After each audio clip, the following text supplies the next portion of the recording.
This is the urban myth and story of Rosemary Chibanda. It is said, sometime in the late 1960s, a woman was killed by her lover in unknown circumstances. Her spirit would later seek vengeance, and she would appear as a sex worker in several different accounts. The first stories came out of Ndola, Zambia, where it is said a lot of men would pick up a beautiful woman on the side of the road.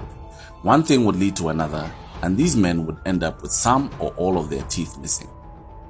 In another instance, a man would be driving along the road, and the next thing is they would see this woman in their passenger seat.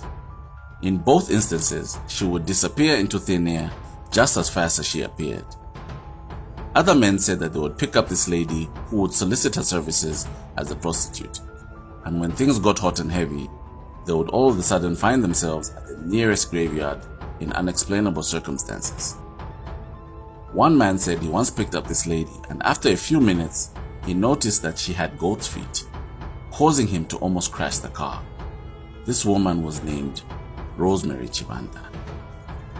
Throughout the 1970s and 1980s, more stories would come out along the line of rail from Livingston all the way to the Copper Belt.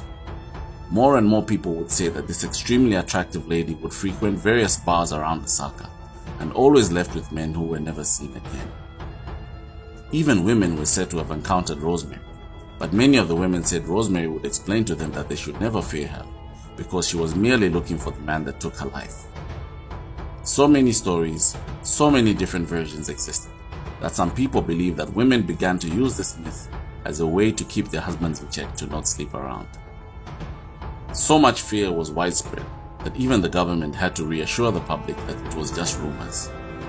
Sometimes even the Zambia police would have to be called to an area where Rosemary was spotted, but every single time they would get there, she was gone.